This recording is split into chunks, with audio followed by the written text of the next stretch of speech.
तो दोस्तों एक बार फिर से आप सभी को मेरा नमस्कार। देखिए भाई, बात ऐसी है कि समर से सहे नहीं, पाप का भागी केवल व्याध, और जो ततक है समय लिखेगा उसका भी अपराध। मतलब कहीं गलत हो रहा है किसी के साथ और आप कैपेबल हैं उसको रोकने के लिए, आप नहीं रोकते हैं तो आप भी उतने ही जिम्मेदार। ये आपका मोरल ऑब्लिगेशन है। नॉर्मल सिटीजन है तो अगर आप कोई गवर्नमेंट बॉडी है तो आपका स्टैट्यूटरी ऑब्लिगेशन यानी कानूनी ड्यूटी तो है ही। देखिए, अगर कोई सरकारी आदमी गलत नहीं कर रहा है और हम उससे अकाउंटेबिलिटी मांग नहीं रहे हैं तो हम भी गलत ही तो कर रहे हैं।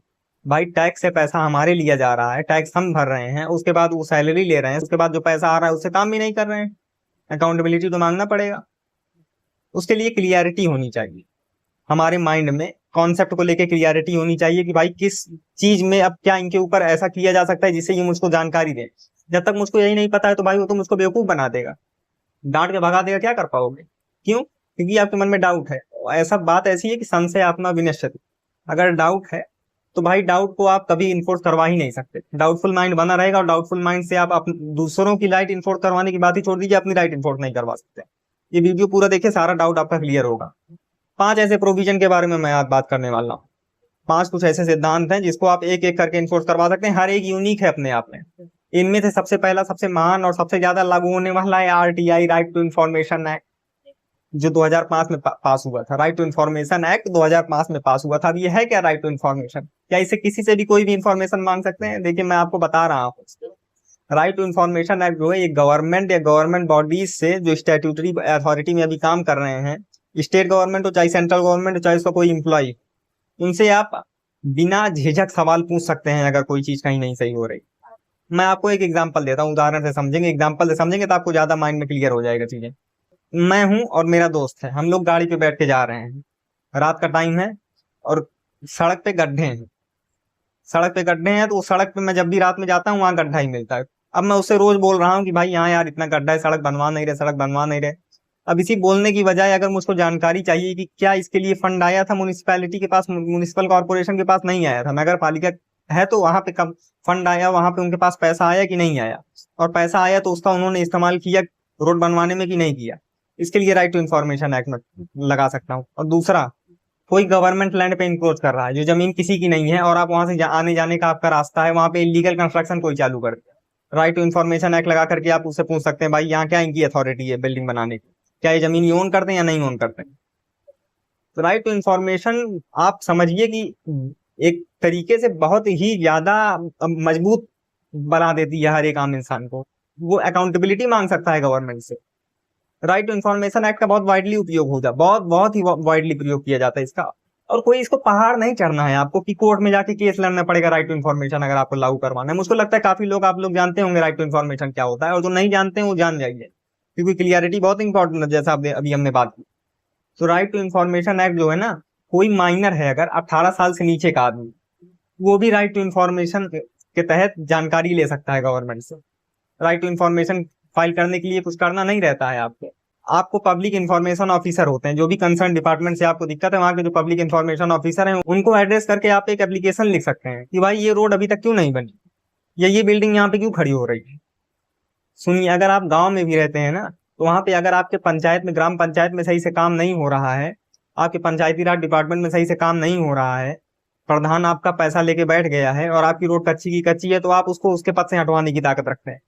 तो गांव, शहर या बहुत ही बड़ा कोई मेट्रो सिटी, कहीं पे भी हो आप, और कोई भी तरीके की आपको इन्फॉर्मेशन चाहिए तो आप आरटीआई के तहत इन्फॉर्मेशन मांग सकते हैं। कम से कम 10 रुपए की आपको प्रिस्क्राइब फी देनी पड़ सकती है, जो भी स्टेट स्टेट स्टेट वेरी करते हैं। कोई डिमांड ड्राफ्ट हो गया है या आपको जुडिशियल फी के थ्रू या पोस्टल के तरीके से किसी भी तरीके से आपको उसको भिजवाना है, तो आपके लिए मिनिमम फी उतनी दी गई है कि आप इतने में फिल कर सकते हैं। और उसी एप्लीकेशन में आप क्लियरली स्टेट करिए कि आपको क्या दिक्कत है, एग्जैक्ट उसको लिखिए जो दिक्कत है आपको। आपने अब इसको पोस्ट कर दिया, अब 30 दिन के अंदर वो बाउंड है जानकारी देने के लिए। 30 दिन के अंदर उनको जानकारी देनी पड़ेगी। जानकारी दे दिए, वो आपके अनुसार जानकारी नहीं मिली है, वो जानकारी नहीं दी है, तो आप इसको अपीलिएट अथॉरिटी में अपील कर सकते हैं जाके, सेंट्रल और स्टेट लेवल पे, और आप आगे जाके सीधे अकाउंटेबिलिटी मांग सकते हैं। तो ये तो राइट टू इन्फॉर्मेशन की पूरी बात रही। अब राइट टू इन्फॉर्मेशन के कुछ एक्सेप्शंस भी हैं। राइट टू इन्फॉर्मेशन के क्या एक्सेप्शंस हैं भाई? एक्सेप्शंस ये है कि आप किसी की पर्सनल इन्फॉर्मेशन नहीं मांग सकते, और कोई बहुत ही ज्यादा गवर्नमेंट से कॉन्फिडेंशियल इन्फॉर्मेशन नहीं मांग सकते। कॉन्फिडेंशियल इन्फॉर्मेशन मतलब क्या होता है?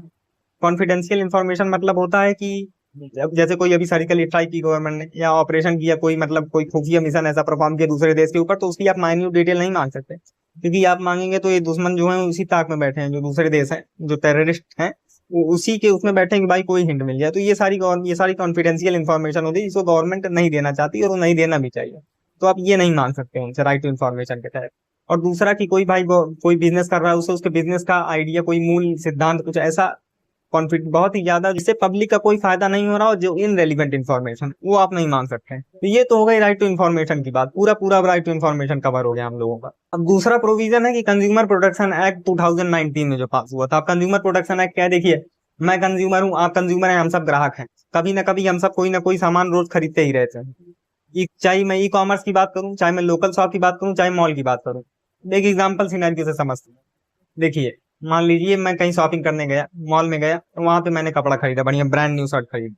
अब देखते समय तो बहुत सही थी, जब मैंने उनसे कहा पैक कर दो तो पैक कर दिया उन्होंने। मैं घर पे आके देख रहा हूँ टी शर्ट फटी है, इसका मतलब उन्होंने चेंज कर दिया। अब ये फ्रॉड की कैटेगरी में आया ना।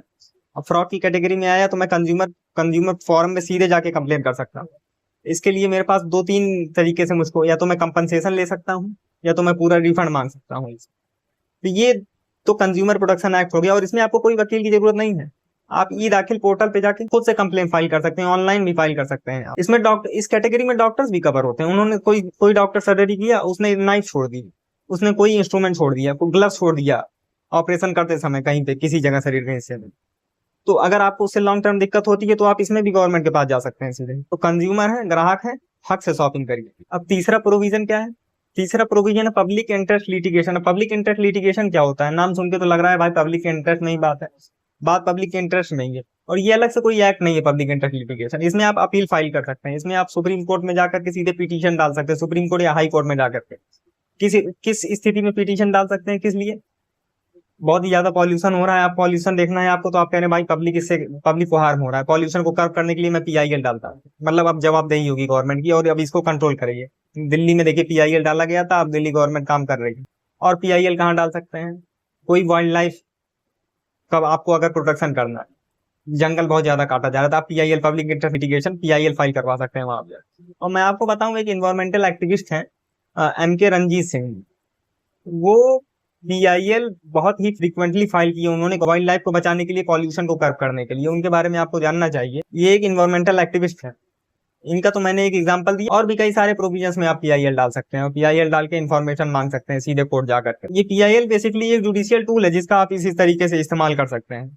और आर्टिकल 32 और आर्टिकल 226 की हेल्प लेके इस केस को बहुत ही ज्यादा SP Gupta versus union of India के केस ने मजबूत भी किया है। उसके बारे में मैं एक लैंडमार्क जजमेंट की सीरीज चला रहा हूँ, इस केस के बारे में मैं स्पेसिफिक उस समय बात करूंगा। तो ये तो रही पीआईएल की बात, पब्लिक इंटरेस्ट लिटिगेशन। अब यहाँ पे हमारा तीसरा प्रोविजन खत्म होता है, अब चौथा आ गया। चौथा क्या है, अब चौथा है लोकपाल एंड लोक आयुक्त एक्ट 2013। अन्ना हजारे जी ने आंदोलन करके इसको इन्फोर्स करवाया था गवर्नमेंट से। इसके बारे में मुझको लगता है काफी लोग, आप लोग जानते होंगे। अब ये है क्या लोकपाल और लोक आयुक्त, देखिए लोकपाल और लोकायुक्त है, करप्शन अगर हो रहा है तो आप करप्शन की कंप्लेन यहाँ पे जाकर फाइल कर सकते हैं। कोई गवर्नमेंट सर्वेंट अगर करप्शन ले रहा है, कोई ब्यूरोक्रेट करप्शन ले रहा है, तो आप उसकी कंप्लेन जाकर के सीधे सेंट्रल लेवल पे लोकपाल और स्टेट लेवल पे लोकायुक्त में जाके आप उनसे कंप्लेन फाइल कर सकते हैं। आप उनकी जो भी कंसर्न अधिकारी है उनकी कंप्लेन फाइल करेंगे तो उनके ऊपर कार्रवाई होती है यहाँ पे। तो ये तो रहा लोकपाल और लोकायुक्त एक्ट। इससे आपको ये पता लगता है कि अब कोई भी कभी आगे से अगर मांगता है तो आप उसको ऐसा बता देंगे ना, तो एक तो वो पहले ही सतर्क हो जाएगा, और दूसरा अगर नहीं होता है तब भी अगर आप नहीं बताना चाहते, आप सीधे जाके कंप्लेंट डालना चाहते हैं, तो आप सीधे कंप्लेंट भी डाल सकते हैं। तो ये भी एक यूनिक प्रोविजन है जो 2013 में पास हुआ है, और इसमें सब के सब कवर हुए हैं। पॉलिटिशियन से लेकर के ब्यूरोक्रेट से लेकर के जो जो घूस लेता है, सब इसमें सबकी इसमें खबर ली जाती है लोकपाल और लोकायुक्त एक्ट के अंदर। बस इसको हम पब्लिक को यूज करना आना चाहिए। ये तो रही इस एक्ट की बात। अब आगे चलते हैं, आगे देखते हैं क्या है पांचवा हमारा आखिरी। ये है राइट टू एजुकेशन एक्ट 2019, सबसे इंपॉर्टेंट, क्योंकि शिक्षा हर एक का अधिकार है। क्योंकि जैसा हमने कहा सा विद्या या विमुक्त है, तो विद्या अध्ययन तो हर एक आदमी का जन्मसिद्ध अधिकार। और एजुकेशन अनअफोर्डेबल होने की वजह से अगर कई लोग नहीं ले सकते, तो कुछ ईयर तक तो कंपलसरी एजुकेशन आर्टिकल 21A में भी है, और इस एक्ट के अनुसार और स्ट्रेंथन किया गया है वहां पे। तो ये क्या है, 6 ईयर से 14 ईयर तक कंपलसरी एजुकेशन, ये उनका लीगल राइट है एजुकेशन लेना, क्योंकि एजुकेशन फंडामेंटल राइट है, और इसको इन्फोर्स करवाया जा सकता है लीगल तरीके से। तो मुझको लगता है ये 5 सिद्धांत आप जान गए होंगे। और आपके जितने भी डाउट होंगे क्लियर हो गए होंगे। और डाउट नहीं क्लियर हुए तो कुछ डिस्क्रिप्शन में मुझको बताइए, कोई और आपको जानकारी चाहिए इस तरीके की, कोई और प्रोविजन या कोई और चीजें जो आपके साथ हुई हों और आप ना इन्फोर्स करवा पाए हो, अब आगे आप चाह रहे हो कि भाई मैं इसको इन्फोर्स करवाऊं, या कोई किसी तरीके की परिस्थिति और है आपके साथ और उस पर वीडियो बनाना चाहिए, तो आप बिल्कुल भाई कमेंट करिए, कमेंट करिए, हम लोग आपस में इसके बारे में बात करेंगे। बहुत बहुत धन्यवाद।